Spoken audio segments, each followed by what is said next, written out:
최상의 선택을 위한 교육과 훈련. 인생을 살면서 선택을 해야 할 기회가 무수히 많이 있을 텐데, 자라나는 아이들이 스스로 생각하여 선택할 수 있도록 과연 부모들은 무엇을 어떻게 교육할 수 있을까? 아이들이 스스로의 선택을 위한 고민의 시간을 갖지 못한 채 다른 사람의 의견에 의해 혹은 상황 때문에 내키지 않은 선택에 따를 수밖에 없는 상황을 접할 때 그에 대한 책임과 결과에 대해서는 어떤 태도를 보이게 될까? 아이들이 성장함에 따라서 생활 속에서 스스로 선택 기준을 만들 수 있는 자신만의 노하우를 쌓을 시간이 필요하다. 그리고 가정생활 속에서 자연스러운 기회를 통해 훈련할 수 있도록 부모가 단계별로 돕는다면 아이들은 스스로 성장하게 되고 언젠가는 부모가 신뢰할 수 있는 선택을 하게 된다. 반면 선택의 이유와 타당성에 대한 충분한 의사소통을 하지 않은 상태에서 일방적으로 부모의 의견에 따르기만을 강요한다면 나중에 본인이 결정하고 감당해야 할 일들이 생겼을 경우에는 과연 어떻게 해결할 수 있을까? 자신이 스스로 어떤 것을 결정해 본 일이 없는 사람들은 어른이 되어서도 자신의 판단에 자신이 없기 때문에 마치 어린아이처럼 누군가에게 지시를 받지 않으면 불안해하며 항상 주위 사람의 허락이나 확인을 받아야 안심을 하게 된다.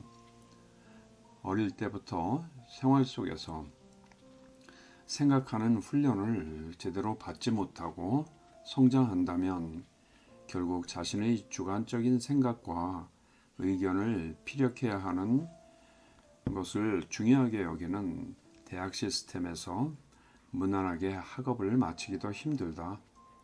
뿐만 아니라 결코 우수한 성적을 거둘 수 없고 때로는 중요한 사안을 결정해야 하는 직장 생활에서도 리더로 성장할 가능성이 낮아진다. 또 가정생활에서도 지나치게 상대방에 의존하게 됨으로써 부부간의 문제도 야기될 수 있다. 누군가가 만들어준 틀에 적용되는 문제만이 존재하는 세상이 결코 아니기 때문이다. 스스로 선택 기준을 만들고 또 기준이 어떤 취지와 목적으로 만들어졌으며 자신이 만든 그 기준에 대해서 누군가에게 타당성을 설명할 수 있다면 적어도 그 선택에 대한 자신감은 물론 결과에 대한 책임 소재도 확실해진다. 딸아이가 뉴질랜드에서 고등학교에 다닐 때 빠른 신체 성장 속도에 맞춰 옷을 장만하기 위해 정기적으로 쇼핑센터에 함께 가는 일이 꽤 많았다. 이 시간이 바로 딸아이에게 최상의 선택을 훈련시킬 수 있는 가장 적절한 실습 시간이었다. 쇼핑센터로 출발하기 전에 꼭 확인했던 것은 사야 할 옷의 종류와 디자인, 색상, 옷감의 종류, 예산, 함께 입을 옷과의 매칭 등에 대해서 그동안 생각했던 것을 적어놓은 수첩을 점검해보는 일이다. 나는 쇼핑센터의 커피숍에서 잡지를 보고 있고 딸아이가 혼자 여러 가지 매장을 돌면서 마음에 드는 옷을 골라 리스트를 만들어 오기를 기다린다. 딸아이는 마음에 드는 옷 몇 개를 선택하여 디자인을 간단히 그린 후에 중요한 정보를 메모하고 선택 이유까지 써서 리스트를 만들어 온다. 옷의 디자인은 물론 할인율과 세탁 방법, 섬유 혼용률, 메이커 이름, 생산국까지도 선택을 위한 중요한 자료가 된다. 나는 아이가 작성해온 리스트를 보면서 본인이 우선 순위를 매긴 옷부터 함께 돌아보고 미처 아이가 생각하지 못한 것에 대해서 조언을 해준다. 그렇지만 최종 결정은 본인에게 맡긴다. 혹 실수를 하게 되더라도 문제 삼지 않는다. 도리어 그것을 통해서 배울 수 있기 때문이다. 때로는 마음에 드는 옷이 예산을 초과하게 될 경우는 부족한 금액을 본인이 용돈에서 부담하거나 세일할 때까지 기다리는 것을 선택하기도 한다. 이러한 훈련을 통해 생활 속에서 최상의 선택 방법을 배우게 되고 또한 그에 따른 책임도 배울 수 있기 때문이다. 팁: 소비자 교육을 통해서 탁월한 선택의 안목을 기르는 훈련. 1. 소비자를 위한 잡지를 정기적으로 구독한다. 특히 같은 품목과 상품을 메이커별로 장단점을 비교 분석해 놓은 자료들을 읽도록 한다. 2. 소비자 고발센터에서 자원봉사를 해서 다양한 문제를 접하고 해결하는 방법을 익힌다. 3. 소비자의 권리가 어떤 것인지에 대해서 교육을 받도록 한다. 4. 각 분야 상품에 대한 전문 지식과 선택의 기준을 갖도록 한다.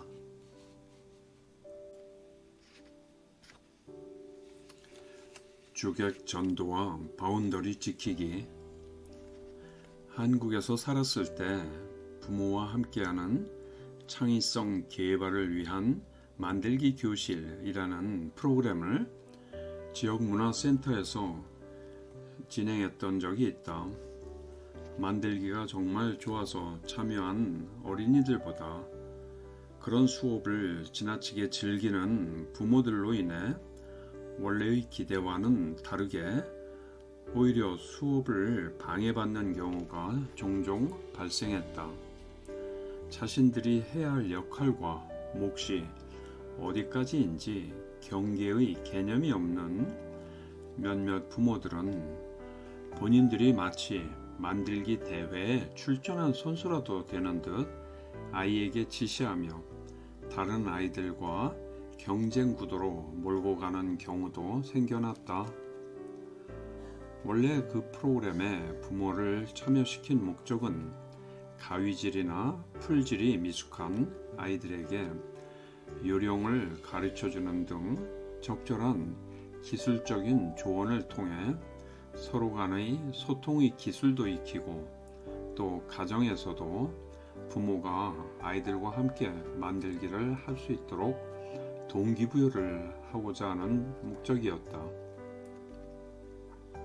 그러나 아이들을 도와야 할 부모가 열심히 만들기에 몰두하며 자신의 아이를 도리어 구경꾼으로 만드는 경우, 또 옆의 아이들과 비교하며 경쟁심을 부추기는 경우, 또 아이의 일거일동에 대해 계속 잔소리를 하는 경우 등 예상하지 못한 일이 생겨났다. 교육적 취지와 효율적인 수업에 어긋나는 행동이 무엇인지에 대해 전혀 아랑곳하지 않는 몇몇 부모들에게서 주객이 전도된 현장을 목격하게 되는 것이다. 이러한 현상이 단지 만들기 교실에서만 일어나는 일이었을까라는 의문이 떠올랐다. 이를 계기로 부모의 역할에 대한 오리엔테이션이라는 새로운 프로그램을 추가하게 되어 때와 장소에 따른 부모의 역할을 다시 한번 명확하게 짚어주는 계기가 되었다. 빠르게 변하는 21세기를 살아가야 할 자녀가 스스로 적합한 것을 발견하고 또 선택할 수 있도록 정보를 제공하거나 사회의 변화에 따라 대응하는 방법과 자녀의 가능성을 개발해주고 조언해주는 것이 바로 부모의 역할이라고 생각한다. 자녀가 성인이 되어 살아갈 미래 사회에 대한 상식과 정보도 충분하지 않은 상태에서 과거 자신의 경험했던 또는 알고 있는 틀 안에서 자녀의 미래를 일방적으로 가두어 놓는 것은 자녀의 성장을 가로막는 때로는 위험한 요소가 될 수 있다. 그들이 살아갈 미래는 지난 세대가 살아왔던 과거와는 전혀 다른 세상이기 때문이다. 뿐만 아니라 자녀의 취향과 성격에 대한 객관적인 관찰이 부족하거나 또는 당사자의 의견이 존중되지 않은 상태에서 자녀의 미래를 부모의 의도대로 디자인한다면 그것은 어린이를 위한 만들기 교실에 따라온 부모가 만들기를 하고 아이가 시중을 드는 경우와 무엇이 다를까? 마치 내가 살아야 할 집이 부모님의 취향에 맞게 디자인된 일방적인 설계도에 따라서 지어지는 것과 같을 수 있다. 이러한 일방적인 부모의 주도에 의해 자라나는 아이들은 책임과 의무와 권리의 경계를 배울 수 있는 기회를 빼앗기는 경우가 될 수 있고 또 주인의식이 없는 무기력한 삶을 살아가게 하는 계기가 될 수 있다. 아이가 원하는 것을 발견하고 연구하여 스스로 결정할 수 있는 능력을 갖추도록 하기 위해서는 치우치지 않은 객관적이고 다양한 정보를 제공해주고 자신이 주도적 위치에서 스스로 선택할 수 있도록 훈련의 기회를 가정에서부터 시작해야 한다. 부모와 자녀가 서로의 입장을 존중하면서 솔직한 대화에 의해 결정된 사항에 대해서는 차후에 어떤 상황이 생겨도 서로의 관계에 있어서 부정적인 영향을 끼치지 않기 때문이다.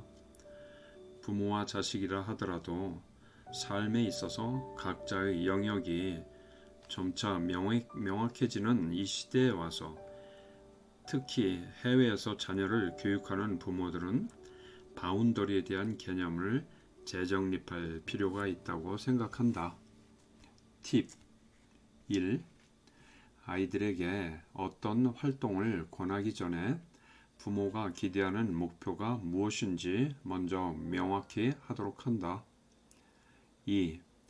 아이들의 정서, 사회, 지적, 신체 발달 단계에 대한 특성을 고려하여 단계별 활동 계획을 세운다. 3. 미래를 준비하는 교육에 있어서 불변의 가치에 대한 일관성과 급변하는 시대를 반영해야 융통성을 어떻게 균형 있게 적용할 것인지 연구해 본다. 지혜로운 선택의 첫 단추 끼우기.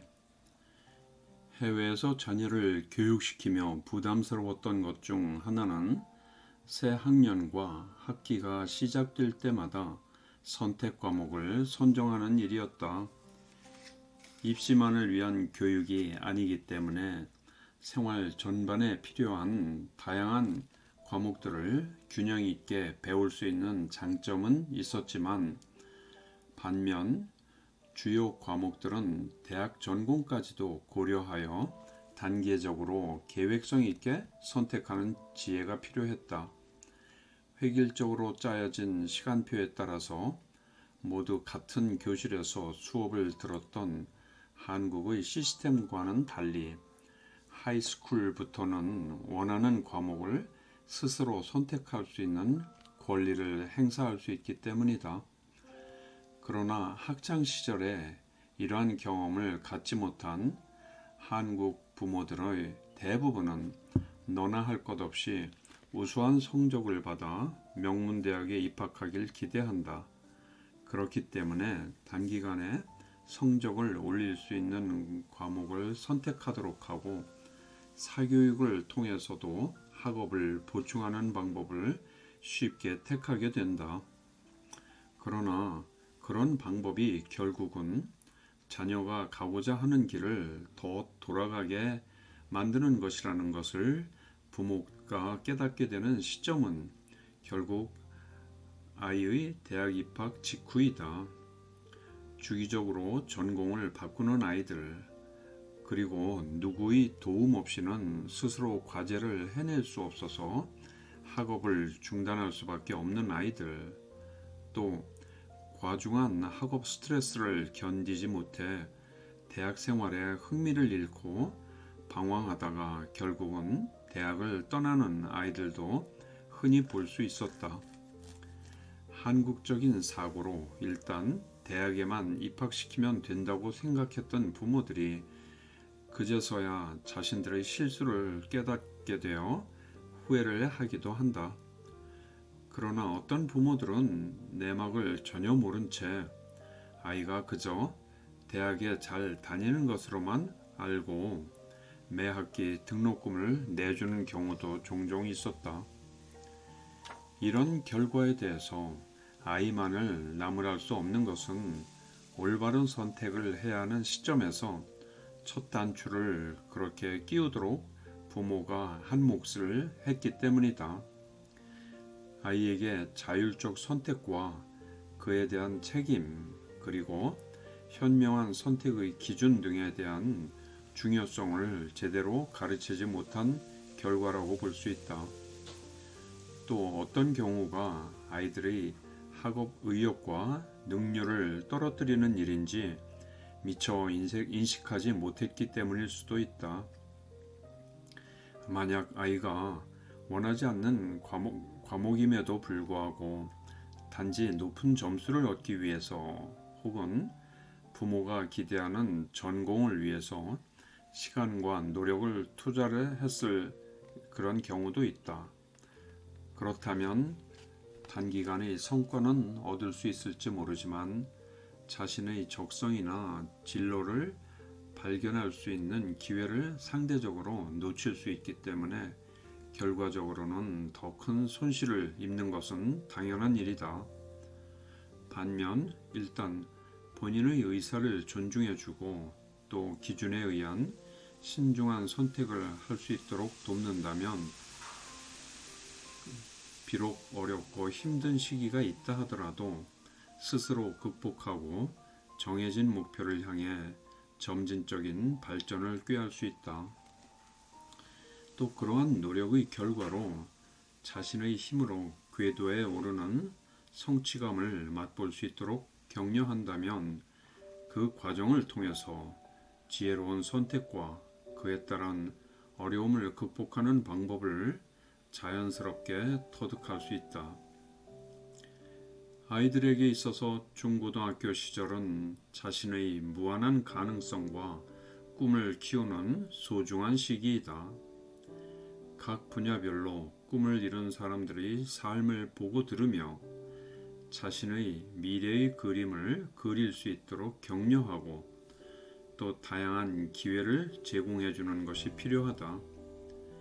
직업과 적성, 자기 발견과 삶의 가치, 따뜻한 격려와 사랑 등이 풍요로운 삶의 원동력이라는 것을 깨닫도록 어떻게 도와줘야 할까? 부모들이 아이에 대한 자신의 기대와 욕심을 내려놓고 먼저 내 아이가 어떤 아이인지 관찰해보고 그에 따른 현명한 선택을 할 수 있도록 어떻게 도울 수 있을지를 심사숙고해보는 기회가 필요하다고 생각한다. 팁 1. 다양한 자원봉사를 경험함으로써 아이가 자신의 적성과 성향을 발견할 수 있다. 2. 학생회의 각 부서에서 일을 해봄으로써 자신의 능력과 적성을 파악할 수 있다. 3. 다양한 독서를 통해서 흥미있는 분야를 찾아낼 수 있다. 4. 다양한 직업을 가진 주위 분들을 통해서 직업과 적성에 관한 조언을 들을 수 있다. 5. 새로운 곳에 갔다 오거나 새로운 사람을 만나면 소감과 느낌을 기록하게 한다.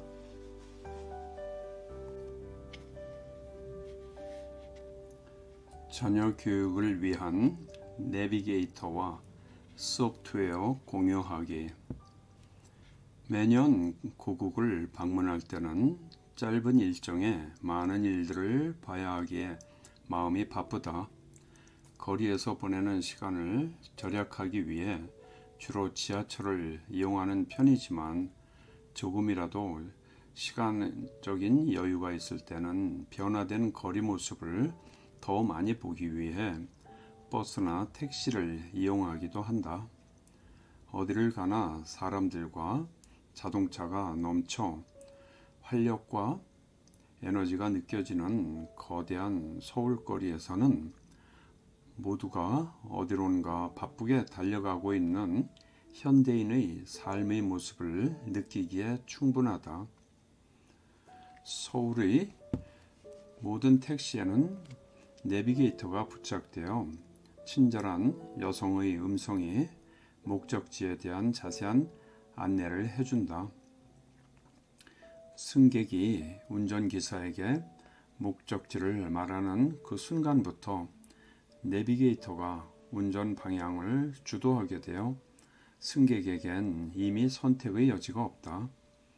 기사는 말없이 내비게이터 속의 지도와 음성으로 저장되어 있는 안내자의 지시에 집중하면서 목적지까지 신속하게 데려다주는 역할만을 하게 된다. 목적지에 빨리 도착하게 하는 길을 우선으로 안내받고자 하는 사람들을 위한 인생의 지름길을 안내해주는 내비게이터가 개발된다면 많은 사람들이 구매자가 될지도 모르겠다. 특히 대한민국의 전 국민 지상과제인 대학 진학을 위해 누군가 대입 내비게이터를 만든다면 아마 히트 상품이 되지 않을까 하는 상상을 해본다. 예를 들어 어느 대학교 무슨 학과라고 목표 대학을 입력시키면 그곳에 입학할 수 있는 자세한 방법을 제시해주며 어떤 학원에 가서 무슨 공부를 어떻게 하라고 하는지까지 알려주는.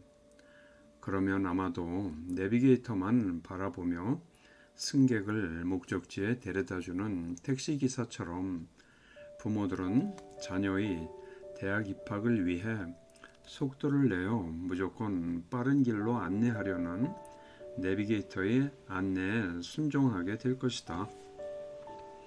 그렇지만 예상하지 못한 상황에 직면할 수 있는 것은 마치 자동차에 부착된 내비게이터가 수시로 변하는 교통 상황에 적절히 대체를 제대로 하지 못하는 것처럼 질풍노도의 시기를 겪는 사춘기의 아이들의 기복이 심한 감정의 변화로 인해 생기는 여러 가지 문제들로 인해 발생할 수 있는 변수를 내비게이터가 과연 어떻게 대처할 수 있을까 하는 것이다. 그렇다면 가장 큰 피해를 보게 되는 것은 승객과 같은 입장에 놓인 자녀의 인생이다. 자녀 교육은 내비게이터의 안내에 맡겨지는 자동차 운전과 결코 같지 않다. 그렇기 때문에 목적지를 향해 무조건 속도를 내기보다는 왜 그곳이 목적지가 되었으며 그곳에 도착해서는 무엇을 어떻게 할 것인지를 미리 생각해야 하고, 또 예상하지 못한 상황이 생기더라도 적절하게 대처하는 융통성과 지혜로운 처신을 할 수 있는 능력과 더불어 사람의 감정을 이해하고 마음의 교류를 할 수 있는 소통 기능이 추가되어야 한다. 그러나 이러한 기능은 인간에 대한 이해와 상황 판단력을 가진 사람만이 할 수 있는 것이다. 부모를 따라 아무런 준비 없이 해외에 나오게 된 아이들이 겪어야 할 새로운 세계에 대한 어려움과 두려움들을 먼저 경험한 사람들이 자신들의 시행착오와 해결 방안들을 함께 나누는 소프트웨어를 함께 공유한다면 글로벌 시대에 해외로 진출해야 하는 다음 세대를 위한 효율과 감성이 함께하는 진정한 의미의 내비게이터를 그들의 인생에 부착해 주는 것과 같지 않을까라는 생각을 해본다. 그것이 곧 필자가 꿈꾸는 글로벌 시대의 자녀 교육을 위한 통합적인 소프트웨어에 대한 기본적인 개념이다. 해외에서의 자녀 교육을 해봤던 부모들이 자신의 시행착오에 대한 경험들을 함께 나눈다면 그것은 그 길을 들어서는 사람에게 귀중한 가치를 지닌 자료가 될 것이며, 마치 글로벌 시대에 건너가야 할 냇가를 두려움 없이 쉽게 건널 수 있는 징검다리를 다음 세대에게 놓아주는 일이 될 것이다. 팁 1. 내 자녀의 교육과 진로를 위한 맞춤형 내비게이터를 구상해보자. 2. 마인드맵을 이용하여 목적과 목표를 잡아보자. 3. 목적지를 향한 여러 가지 방법을 연구해보고 장단점을 비교해보자. 4. 먼저 경험한 선배의 경험담에서 실수를 통해 준비가 부족한 것이 무엇인지 알아보자. 5. 돌발 사태에 대한 비상 대비책을 마련해보자. 6. 중간에 목적지를 바꿀 수 있는 가변성을 가질 것인지, 그렇다면 어느 시점에서 최종 결정을 해야 할지 미리 생각해보자.